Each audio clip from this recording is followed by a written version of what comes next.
Good morning, guys. Myself Sandeep Kumar Reddy from Ingenious Competitive Training Academy. आज मैं आप लोगों को होम रूल लीग के बारे में जो कि 1915 में हुआ था उसके बारे में डिस्कस करने जा रहा हूँ। बहुत ही इम्पॉर्टेंट है दोस्तों, आप लोग इसको गौर करिए, इस पर काफ़ी इम्पॉर्टेंट है। जो भी होम रूल लीग हुआ था, कौन कौन प्रेसिडेंट थे, उसके कंसर्निंग कोई ना कोई सवाल आपसे पूछा जाता है। होम रूल लीग में आप जानते हैं जो कि 1915 में जो कि Bal Gangadhar Tilak was release from the Mandalay jail, जो कि बाल गंगाधर तिलक को वहाँ से रिलीज़ किया गया है मांडले जेल से इन द ईयर 1914। अब 1915 में ही again reentered Indian National Congress में ये इनकी एंट्री हुई। आपको पता होनी चाहिए this home rule league was set up between this 1916। As you can see he founded the Indian Home rule League at Pune. कहाँ पे फाउंड किया था? ये पुणे में फाउंड किया था। और कौन सा 28 अप्रैल को 1916 को इसको फॉर्मुलेट किया है। अनी बेसेंट आप जानते हैं जो कि inspired by the Irish rebellion started home rule movement in India in the year September.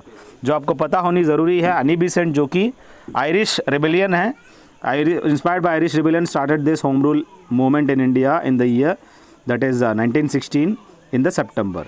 She started 2 newspapers, जो कि आपको पता होनी ज़रूरी। अनी बेसेंट आप देख सकते हैं राइट साइड में, और बाल गंगाधर तिलक जो कि आप founder of this home rule league कह सकते हैं। अगर यहाँ पे पूछा जाए उन्होंने कौन सा न्यूज़पेपर को इन्होंने सेटअप किया था, यंग इंडिया और कॉमनवेल्थ, ये दोनों जो है Young India as well as Commonwealth, इन्होंने स्टार्ट किया था। The leagues advocated passive resistance and civil disobedience. जो भी लीग हुआ था, this advocated passive resistance and civil disobedience movement. ये एक मेन रीज़न थी वहाँ पे सिविल डिसोबीडियंस का भी। दोस्तों आप प्लीज़ प्लेलिस्ट में जाइए, आपको ज़्यादा से ज़्यादा क्वेश्चन पेपर देखने को मिलेगा। होम रूल लीग क्या है आप यहाँ देख सकते हैं। Was Indian response to the First World War and represented the emergence of the new trend of aggressive politics. Tilak released on 16th of June 1914. He helped the British war effort, believing that government would repay their help by agreeing to Indian demand of self-rule. Further, to create public pressure on Britishers for this movement was started by Annie Besant as well as Bal Gangadhar Tilak were the pioneers of this new trend. However, Congress did not support this, so 2 home rule leagues were formed.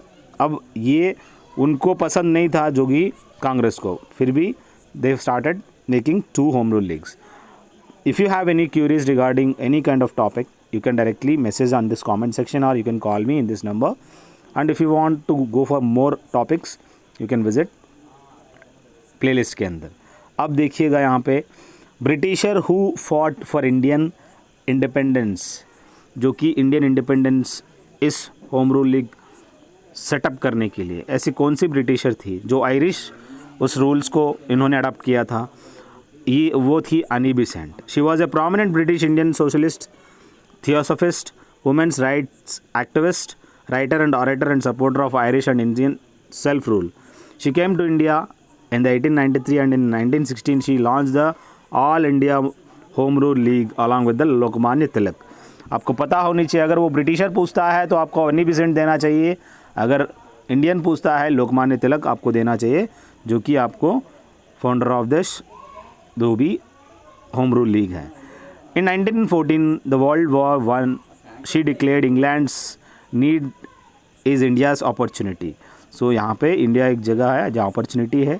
She was arrested in June 1916 but freed in September 1917 on huge protest. In December 1917 she took over as a president of Indian National Congress. So she was the president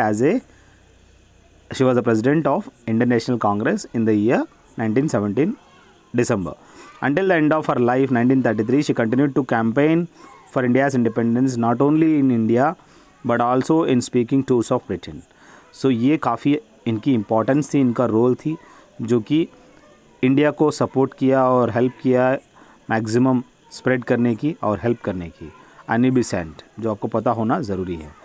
और दोस्तों if you want 2100 PDF of GK और GS you can call me और message me in this mobile number. You will be given a free of cost that PDF 12 pages you can take a printout and you can prepare for your exams.